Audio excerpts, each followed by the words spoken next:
Good evening, everyone. My name is Katherine Johnson. I'm the CEO of the Richmond Hill Bryan County Chamber of Commerce. And on behalf of our board of directors, we're so glad to see so many of y'all here this evening.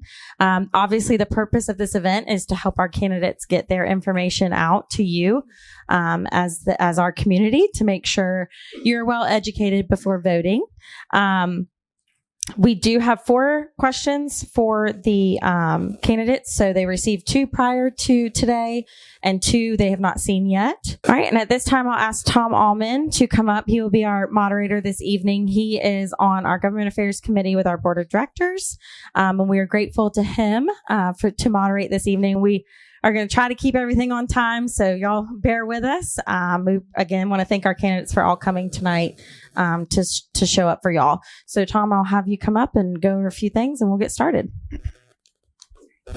Thank you, Catherine. Pardon? Yeah, you're good. All right. Good evening, everyone. First of all, I just want to kind of go through the rules for the community. First of all, silence your cell phones. If anybody's got cell phones out there, I assume everybody's got one, so let's silence them. This event's scheduled for 2 hours, and we ask that the audience, when entering or leaving the room, do so in a manner not to disturb the remaining attendees. We expect everyone to behave in a professional and polite manner. This is an opportunity for you to hear the candidates' positions and to make an informed decision at the ballot box. Any questions as to the rules or format should be addressed to me. And I have the responsibility for interpreting those rules. For the candidates, and these have just been reviewed by the candidates prior to coming up here. The order of answering questions by the candidates was done at random, and that was completed prior to this event. However, I will be introducing the candidates in alphabetical order by position. All candidates shall answer the questions and address other candidates in a professional manner. We have 1.5 minutes to answer each question. A warning will be given at 30 seconds with a yellow card. And then I will be standing up at 15 seconds when you have 15 seconds remaining. And you can't see it, but we do have a little wrestling timer up here so all the candidates can see how much time they got. It'll be counting down as we go through. Board of Education District 1, we have Melissa Elwine. We have Pam Gunter. And we have Sean Page. We're going to start off with question number 1. The first question is, what attributes and behaviors do you think are essential for school board members? Mr. Page.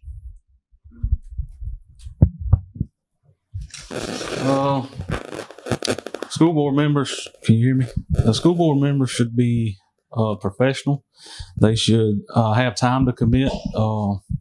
They need to be accessible to the parents, the students, the staff.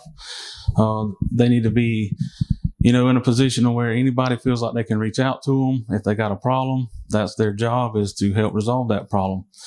They need to guide. I feel like the school board needs to guide the superintendent along with the staff, not the other way around.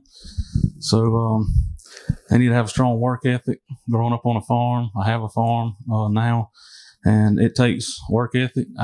Being self-employed, it would allow me the time to commit to it, and just have the courage to stand up for what you believe in and for the people that elect you to that office. Thank you.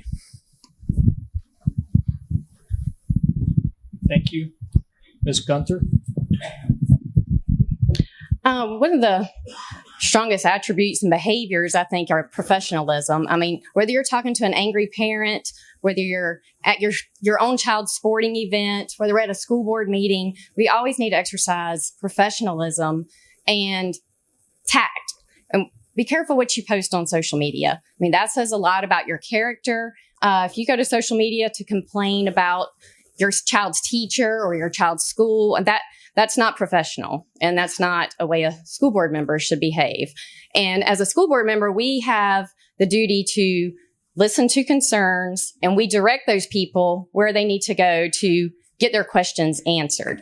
We don't always have the answers, but we direct them in the proper channels that they need to go to. Ms. Aylwine? I have never held a political office before. I have no idea what I'm doing. Point blank. But I do know that I pulled my own son out of the Bryan County School District because of their policies. I have been homeschooling my son since he was in the 3rd grade. He just turned 17. I shouldn't have to do that in a county that has the resources that we have here. But what they're talking about when they say that we have resources in Bryan County is Richmond Hill. We don't have educational equity in North Bryan County. We do not have the services. We do not have the programs that we need. And that is my goal. My goal is to make sure that we do get educational equity, not only for Pembroke and Ellabelle and all of the North Bryan County 1st District, but I think we should have educational equity across all of our schools. When people say that Bryan County has great schools, I don't think it should only mean Richmond Hill. I think it should also mean the Bryan County schools. Our second question is, what is your vision on how a board member should be involved? Operational or strategic? Ms. Aylwine? Again, I've never done this before. This is my first rodeo. I think that one thing that school boards really need to be involved in is absolutely strategic planning for the future. As was noted before, we are an extremely fast growing county, and I can't with 100% certainty say that we have the infrastructure in place in our educational system right now to meet the needs that are fast approaching. Again, I have no idea what I'm doing. So I am really just trying to make sure that the North Bryan County kids get as well taken care of as the Richmond Hill kids. That's all I got. Thank you, Ms. Gunter. I think a school board member should definitely be more involved on the strategic side of the operations of the school. I don't know anything about running a school. There are people who went to college many years to learn how to run a classroom, run a school, and run a whole school district. I have a finance background. Many on the board, we have business owners, finance, construction workers. When we come together and work as a team, we can focus on strategy and the strategic planning for the future and lead the day-to-day operations to the trained professionals in those areas. We can use our expertise that we're trained in, that we have experience in, to help plan for the long-range planning for our school system, which is vital to our community. I mean, without a great planning of a school system for the growth that we're going to be experiencing in North Bryan, especially coming, then our community is going to suffer. Mr. Page? I think that a board member should visit the schools somewhat regularly. They need to be involved, be approachable.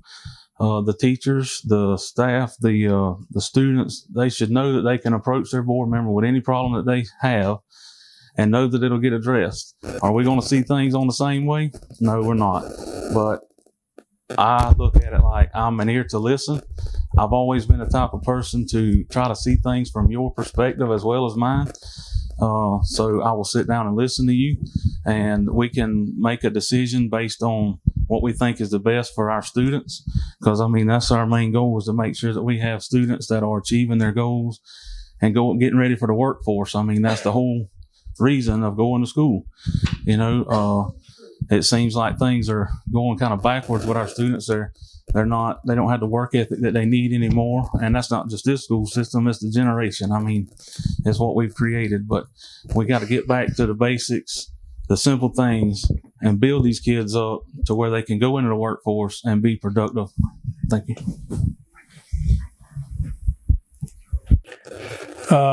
Question number 3. Would you make any changes to the budget or budget process? And if so, why or why not? I've had my CPA license for over 20 years, so numbers are my thing. The budgeting process of the school system is very detailed. They're on a timeline. They start at the school level. They find out what the schools need, wants, and it starts there and builds up. And the assistant superintendent of finance, she works thoroughly and is very fiscally conservative, which I appreciate. But she works very hard on our budget, making sure everybody has what they need. And I haven't had any concerns in my 3.5 years on the board. And you won't find a P&L on our website because this is a governmental entity, so we don't make profit and losses, but it's called a Statement of Revenues and Expenditures. And they are all on our website. Thank you, Ms. Elwine. Oh, that's me. Thank you. I would not change the budget process. I would definitely see if there was a way that we could find more funding for our teachers, our parapros, and all of the school staff, because every educator I know is woefully underpaid. And I feel like that is the biggest problem. And it's not just a Bryan County problem. That is a whole country problem. And it's really not fair. They put all of their time and energy into our kids, and they can't afford to feed themselves without a spouse working or a second job. And that's just not fair. Thank you. Mr. Page?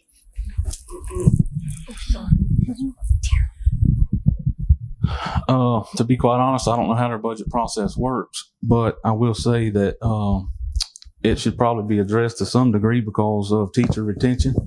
We've lost some great teachers in the last few years. They're not leaving because they like it here. They're leaving because there's a problem somewhere. The support staff, they were talking the other night at the board meeting that they've been down an average of 17 lunchroom ladies. I mean, look at me, that's a serious issue. But my point is, you got to have these people. You got to figure out how to pay them. Yeah, I'll agree. Some are probably paid more than they should be, but I don't know what all his job entails completely, but you got to have the people in the lunchroom. You got to have the bus drivers. You pay them good. You treat them good. They'll stay. But as far as the rest of the way the budget works, I'm not completely sure how it works, but it definitely needs to be looked at with a fine-tooth comb every year. Thank you. Now, the final question is, how do you plan to enhance the quality of education we offer, which is why so many people have moved here?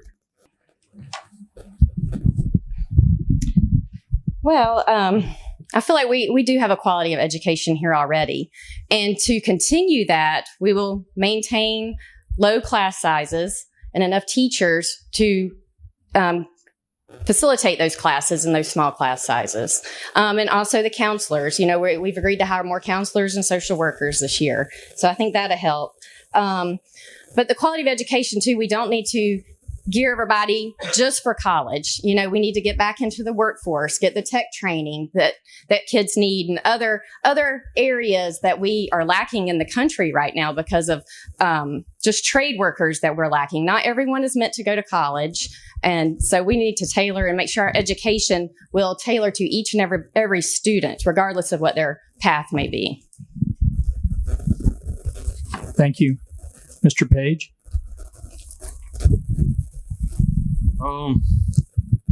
With the growth that we're experiencing, we're going to have to go back to the teacher retention, like I said.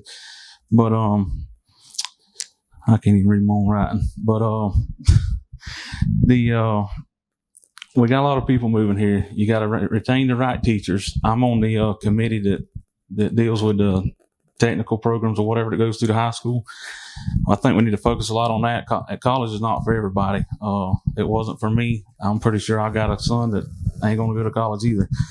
But you gotta adapt to those students. Every student's different, and I've learned that since having 3 kids. You know, they're all their own individual, and you got to handle it.